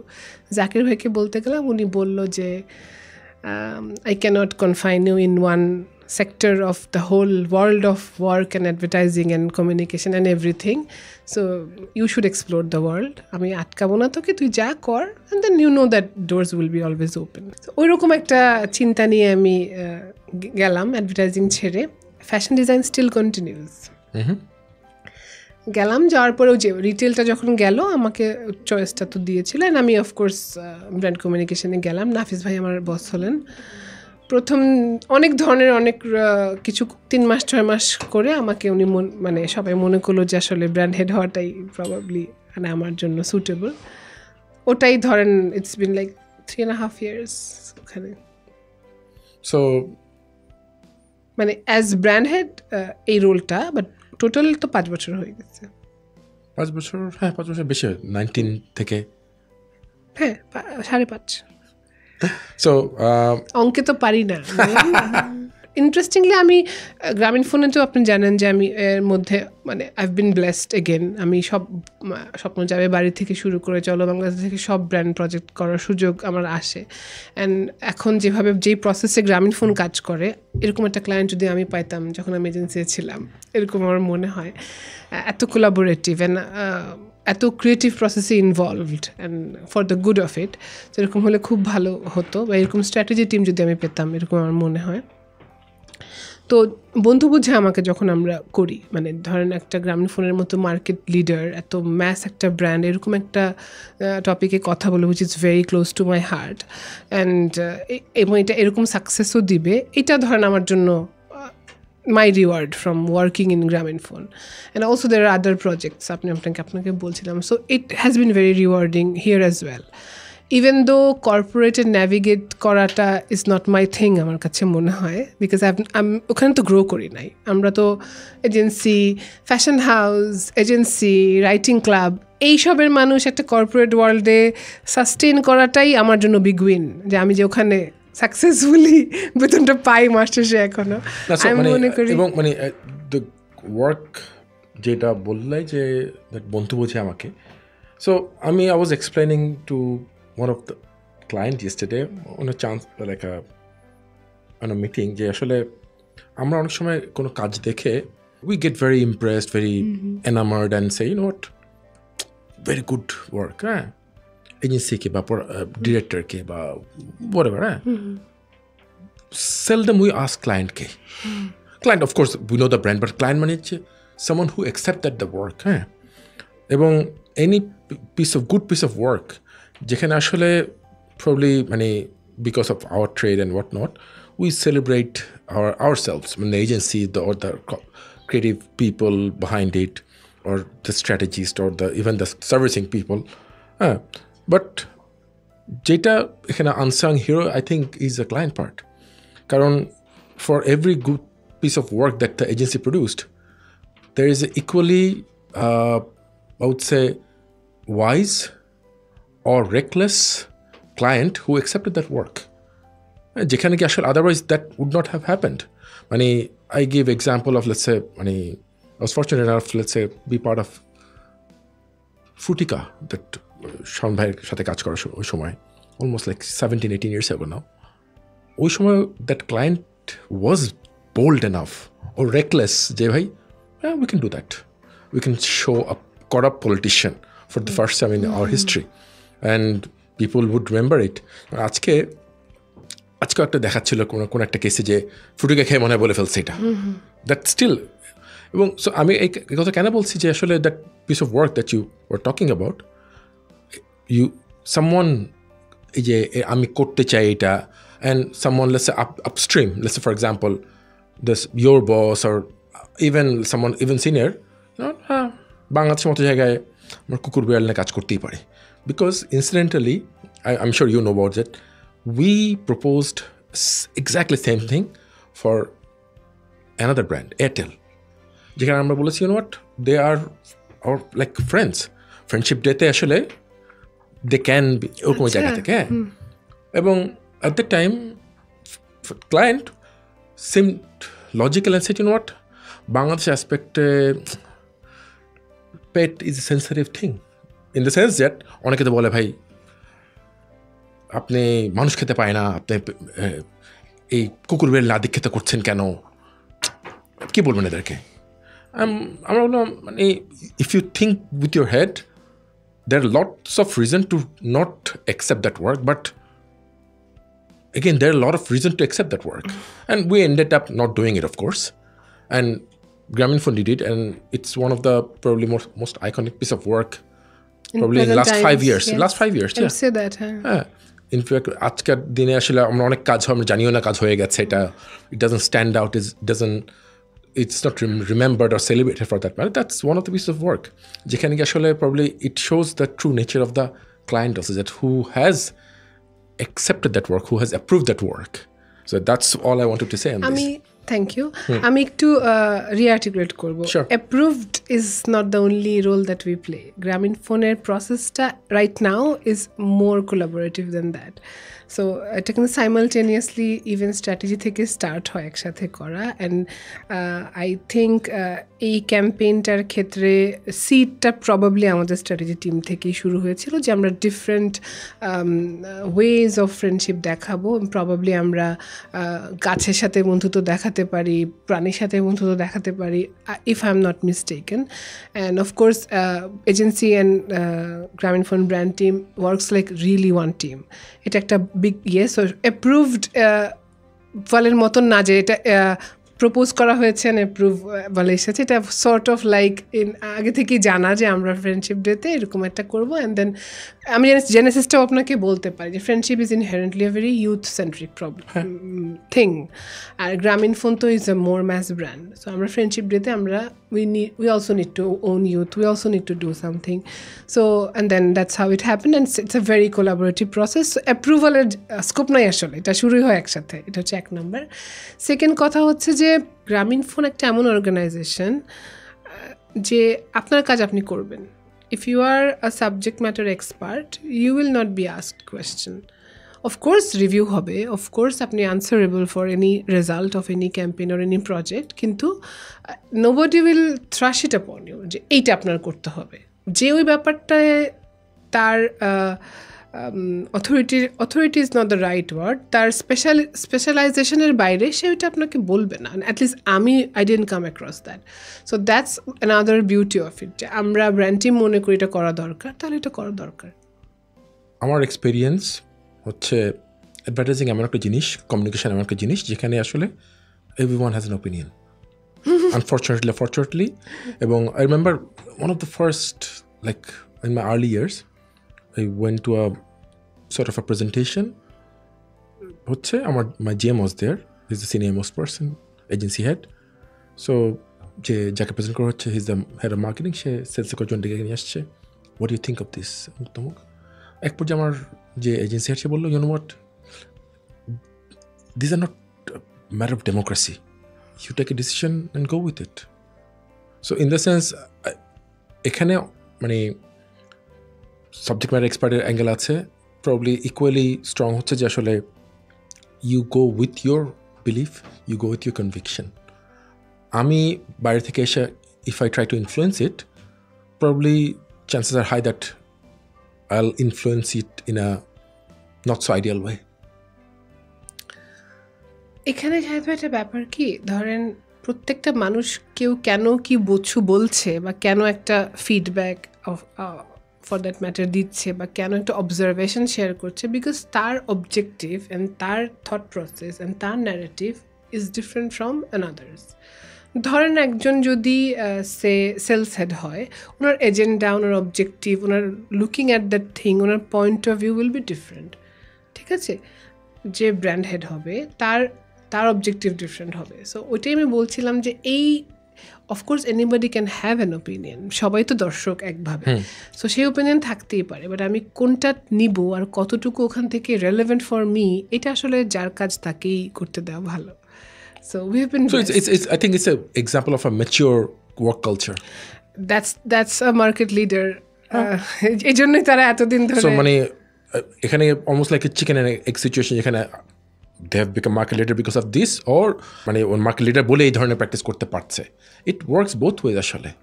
I mean, I've been like I said, আমি আসলেও blessed এরকম একটা অর্গানাইজেশনে কাজ করি। আদারওয়াইজ আমি creative director, grown in advertising, আমার তো আসলে সার্ভাইভ করাই would have been difficult.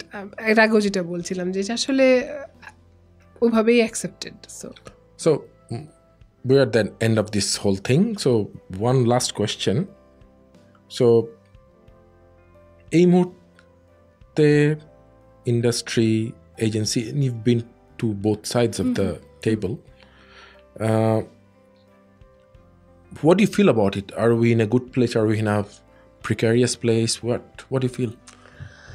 Honestly speaking, I'm a part of it. আমি ব্র্যান্ড কমিউনিকেশন করা মানে এজেন্সি ওয়ার্ল্ডেরও পার্ট হওয়া, বাট আমার কাছে একটু এটা বলাটাও নিজের দিকেও পয়েন্ট ফিঙ্গার করছি। No, but it's a question I asked all of my guests, partly because they've been to this industry for so long and they've gone through the changes, so maybe they're in a good position to give out observation. ওটাই আমি বলতে চাচ্ছিলাম যে নিজেকেও বলি যে আমরা আসলে খুব ভালো কিছু যে করছি, এটা আমি আমার কাছে মনে হয় উই কুড ডু বেটার, মানে আমরা আরও বেটার কিছু করতে পারি, আমাদের ক্রিয়েটিভ এক্সেলেন্স আরও বেশি যেতে পারে, because we have done better things in the past.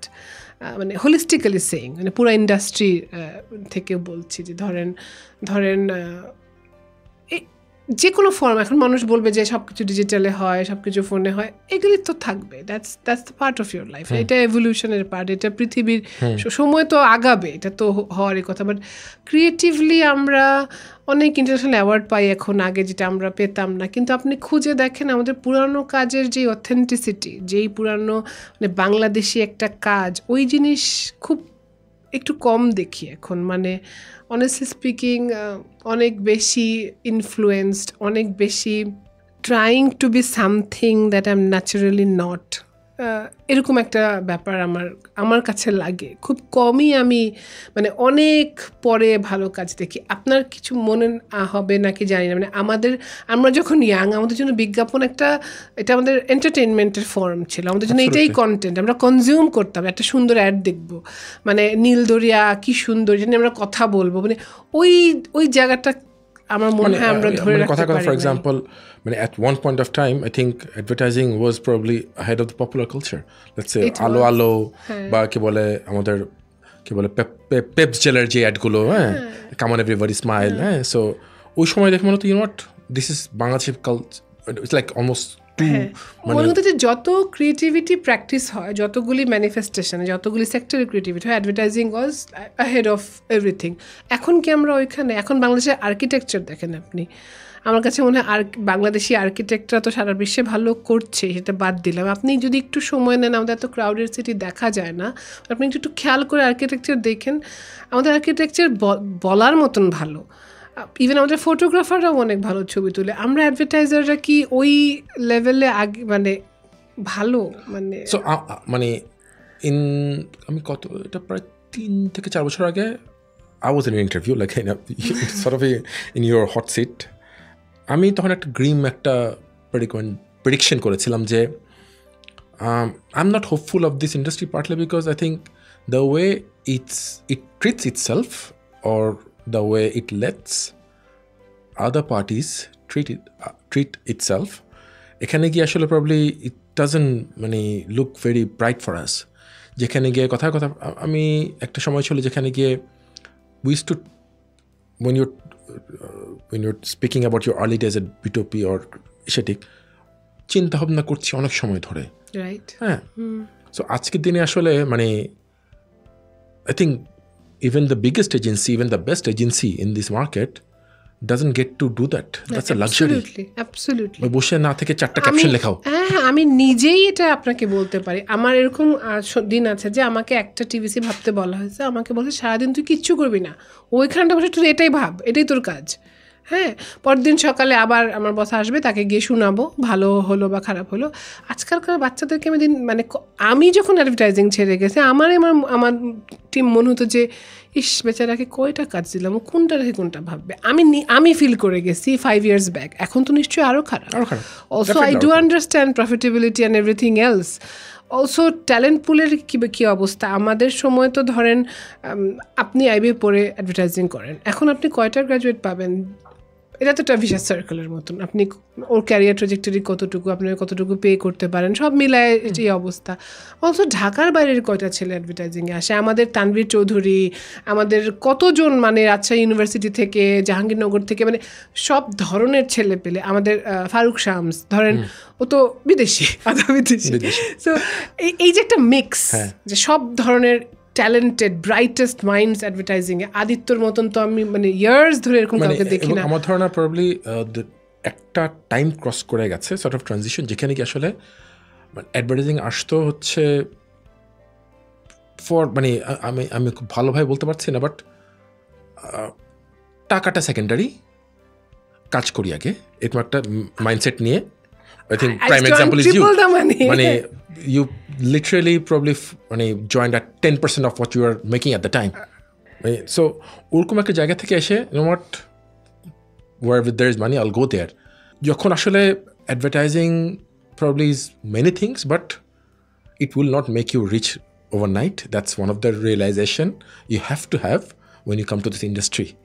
So এটা যখন হয় না, এবং এই realizationটা probably as a society I think we have also moved on from that perhaps, যেখানে আসলে মানে আমি অনেক কিছু বলছি, হয়তো অনেক কিছু আমি ভুলও বলছি, but I'm just trying to form a hypothesis যেখানে আসলে why, as you said, that the talent pool is sort of shrinking.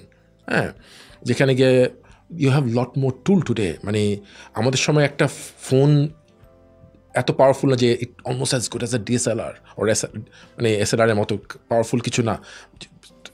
Story টেলিংয়ের জন্য মানে not so many mediums were available, but আজকে আছে। I think probably tools and skills, lot of things are there, but probably that enthusiasm, that মানে পুরো like you said, সময়টাই ওরা এত কম পাচ্ছে কাজ করার, এটা একটা বড় ব্যাপার। সেকেন্ড কথা, ট্যালেন্ট যে এখনও নাই, উই ডোন্ট নো ট্যালেন্ট। আমি ট্যালেন্ট মিক্সের কথা বলছি, যে একটু হোমোজেনাস, একই ধরনের মানুষ। আমি যখন ব্র্যান্ড ফোরামের অনুষ্ঠানে যাই, সব দেখি তো, একটু তো বোঝা যায়। সো মানে এই যে আপনি যখন একটা ব্রেন স্টর্মিংয়ে বসবেন, you need different brains, different backgrounds, তাই না? এই মিক্সটা আমার কাছে সব আজকালকার দিনে একটু কম লাগে। না, অলসো ট্যালেন্টটা রিটেইন করা। ধরেন আমরা 11 বছর একটা কোম্পানিতে চাকরি করেছি, আমি তার আগে 3 বছর একটা কোম্পানিতে চাকরি করেছি। এই লম্বা টাইম ধরে আপনি নার্চার্ড হবেন, আপনি ওই এজেন্সির মতো করে শিখবেন, আপনার ভাবনা রিশেপড হবে। এই জিনিস এখন তো সবাই সুইচ করে। অফকোর্স টাকা ইজ আ বিগ পার্ট। আমি বলবো না অ্যাডভার্টাইজিং টাকা দেয় নাই, আমি তো অ্যাডভার্টাইজিং করেই জীবন কাটাই দিলাম, আলহামদুলিল্লাহ ভালোই কাটাইলাম। সো দেন এখানে এই সব কিছুর অ্যামালগামেশন একটা বোঝা যায় অ্যাডভার্টাইজিংয়ের দেখলে। বাট এর চেয়েও বেশি ভয়াবহ আমার অন্য জিনিস লাগে, যে কেন আমরা অ্যাডভার্টাইজিং লস্ট দ্যাট ওই যে superiority over all the pop cultures. এটা আমার কাছে মনে হয় একটা সেলিব্রেশন অফ মিডিওক্রিটি চলে আমাদের এখানে। That's a fair observation. Probably আরেকটা জিনিস আমার ধারণা যেটা sort of trigger that, I guess, মানে যেখানে কি আসলে good enough is good enough for the client. যদি এরকম একটা সিচুয়েশন তৈরি হয়, কেন বলছি, হ্যাঁ, I think client also realises that the way you realise that আমি আমার ওই ছেলের কপিরাইটারটাকে অনেক কাজ দিচ্ছি, এত করার দরকার কি আমাদের, এটা বলেন তো। আমি সবসময় ক্লায়েন্টকে একটা জিনিস বলতাম, একটা সময় ক্লায়েন্টের একটা প্যাশন থাকতো না, ভাই এই প্রেস রিলিজটা কয়টা পেপারে আসছে বলেন তো ভাই, মিনিমাম কিন্তু এতগুলো লাগবে। আমি তখন ক্লায়েন্টকে বলতাম, ভাই আপনি প্রেসে পাবলিশ করার সময় কিন্তু আপনি 2-3 বেশি যান না, ডেইলি স্টার, প্রথম আলো, ফিনান্সিয়াল এক্সপ্রেস, এরকম কটাতে যান। তার মানে আপনার জন্য ওগুলো ওই 3টা ইম্পর্টেন্ট বেশি। পিআরের সময় আপনার জন্য সবগুলো ইম্পর্টেন্ট কেন হয়?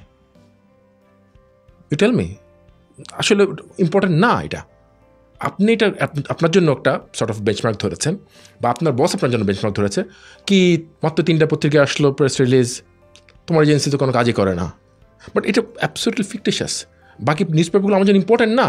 ইম্পর্টেন্ট হলে আমি ওখানে প্রেসে পাবলিশ করতাম। আমি আমাদের আসলে যেটা ম্যাটার করে তার বাইরে এত বেশি কাজ করতে হয় যে আমরা আসলে ভালো কোয়ালিটি ওভার কোয়ান্টিটি, মানে অলমোস্ট লাইক মানে তোমার বাসায় দাওয়াত, মানে তুমি টেবিল ফিল করার জন্য অনেক কিছু তৈরি করছো। আমি বুঝতে পারছি টেবিল ফিল, হ্যাঁ এটা তো অফকোর্স একটা বড় ফ্যাক্টর, বাট দেন এগেইন ওর মাঝেও একটা ক্রিয়েটিভ পার্সনের বা একটা ইন্ডাস্ট্রি বা একটা অর্গানাইজেশন যার প্রোডাক্টই হলো ক্রিয়েটিভিটি দেখানো, তার বেঞ্চমার্ক আমার কাছে মনে হয় সবসময় মানে আপনাকে তো this is what I need to do to earn money and this is what I need to do to earn my reputation.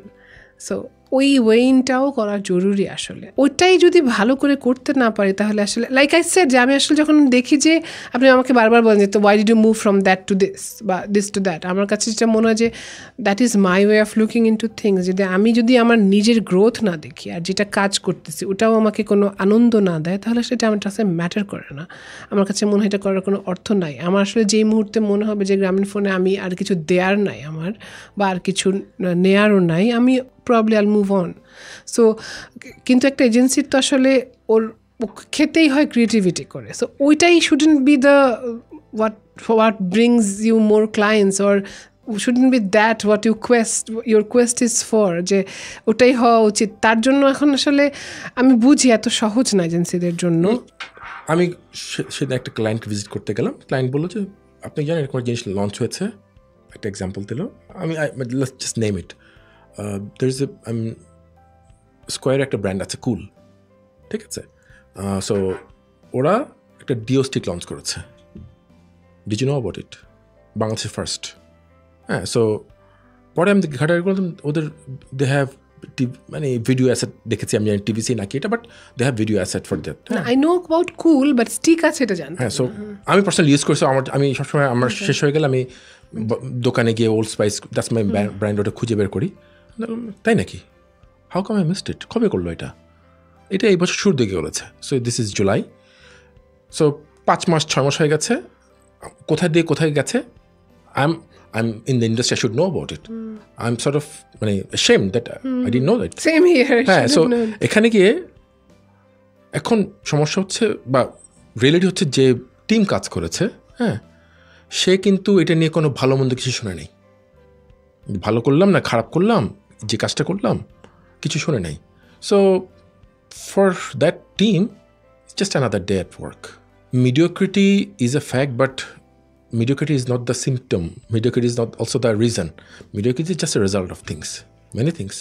It is, but যখন আমরা খারাপ লাগে যে আমার বন্ধু এটা বানাইছে, হ্যাঁ, আমি কি করি, আমি ওটাকে খারাপ বলি না, বা বললে হয়তো ওকে ইনবক্সে বলি, পাবলিকলি বলি না।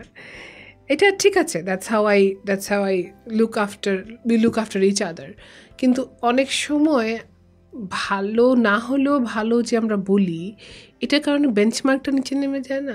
অবশ্যই, যেখানে কি আসলে problem, it gives you false sense of, এটাই false sense of accomplishment, false sense of pride, false sense of happiness. এটা আমার কাছে মনে হয় যে বিজনেস এজেন্সি তো একটা ব্যবসা, এটা তো মানুষকে বেতন দিতে হয়, সব ঠিক আছে, কিন্তু এই জিনিসটা আমার কাছে মানে আমরা যদি একটু কনসিয়াসলি এটা কন্ট্রোল করতে পারি, if we as an industry hold on to each other and সবাই অনেস্টলি থাকি, একটা ইউটোপিয়ান কথা বলতেছি মেবি, আমার কাছে মনে হয় আমরা একটু হলেও বেটার করব। আপনি সব কাজ তো আর আপনার অনেক ভালো হবে না, এটা তো আমরা সবাই জানি। 30 দিন আপনি আউটপুট ছাড়েন, 30 দিন পাবলিশ করেন, হয় না। বাট আমার তো 3 মাসে একটা ভালো কাজ হবে, যেটা আমি বাসায় গিয়ে আমার বাচ্চাকে দেখাতে পারবো যে আজকে এটা বানাইছি বাসায়, তোর বাবা আজকে এটা করছে। তো সেটা করতে হলে তো আমাদের কোনো না কোনো জায়গা থেকে স্টার্ট করতে হবে। আমার কাছে মনে হয় যে আমরা যদি আমরা আরেকটু যদি খুব অনেস্ট হই about each other and about our own work, হয়তো আমরা আগের মতো বা তার চেয়ে বেটার আরেকটু করতে পারবো। Most of us are probably quite average. We are. হ্যাঁ, মানে এবং আমার ধারণা the industry or the colleagues or who for whatever reason gives us the feeling that you know what, no দারুণ হচ্ছে কাজ, ভালো কাজ হচ্ছে, হ্যাঁ, but you're the rising star or you're the star, whatever. I think that probably that we should do individually, কারণ that reality check is very important যেখানে আপনি কিন্তু আপনাকে নিজের পিঠে নিজের চাপড়টা দিবেন না তখন। আপনি যদি if you are that good, of course why not, but যদি 10 বার দিবেন না, একবার দিবেন, 9 বার বলবেন যে তোরা একটু ভালো করতে হবে, তোর কিন্তু ওইখানে যাইতে হবে। সো এটাই আমার পয়েন্টটা হচ্ছে যে এটা কিন্তু তখনই হবে যখন you are 100% honest towards your craft. You can look at yourself, কোনো সমস্যা নেই, but as long as you're being absolutely and brutally honest. মানে I think probably that's the most difficult thing. খুব স্যাড লাগতেছে শাহেদ ভাই, আপনার মন খারাপ হয়ে যাচ্ছে, ভালো কিছু বলেন। ওকে, ভালো কিছু বলার জায়গা থেকে I think the industry is still competitive. There are a lot more places to work. Small, আমাদের সময় আসলে কোনো স্মল এজেন্সি ভালো কাজ করতে পারতো না, যেটা আসলে there are some sort of level playing field is out there. মানে ছোট এজেন্সির পক্ষে ভালো কাজ করা সম্ভব। So I think that's something we can take as a positive. Technology is there.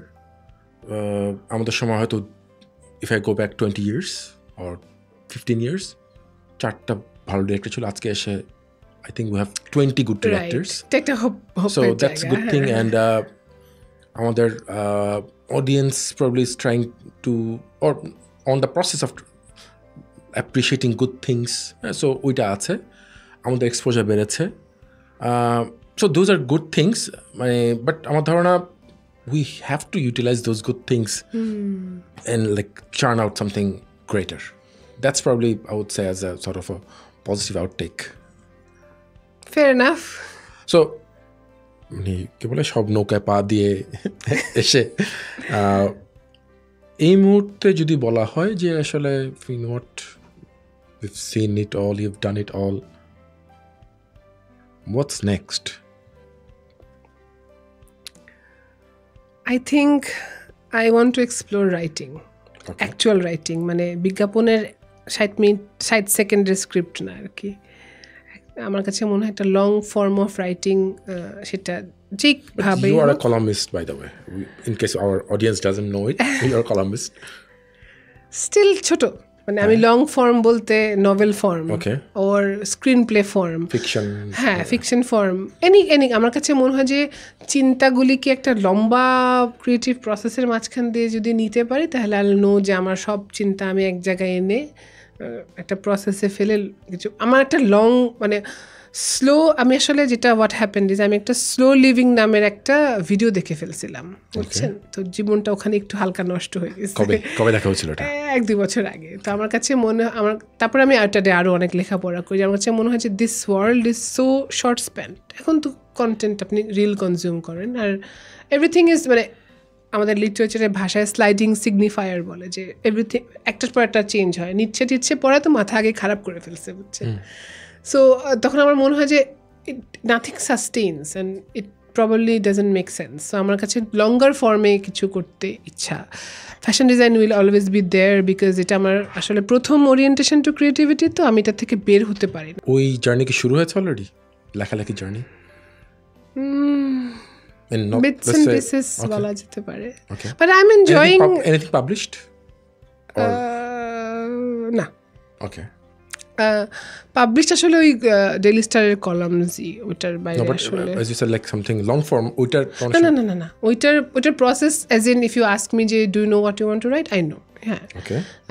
Do you know ওইটার টপিকটা কি হবে? Yes, I know. So ওইটা বলতে পারেন, বাট অ্যাকচুয়ালি কাজটা করা সিটটা আছে আর কি আমার কাছে। So last small or not so small question, any piece of advice for any aspiring, in fact you have to give advice to both parties, someone who wants to be in the brand side, someone who wants to be in the communication or advertising side? আমার কাছে মনে হয় যে creative কাজ করে you can make a life out of it. Glamorous, entertaining, মজার, fair amount of earningও পাওয়া যায়. Hold on to this.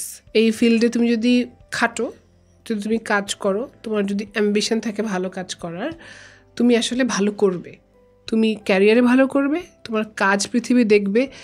আমাদের সময় একটা লাইন লিখবো, একটা পত্রিকায় জিনিস যাবে, হিউজ ব্যাপার. এখন everyday it's your outlet. So আমার কাছে মনে হয় hold on to this and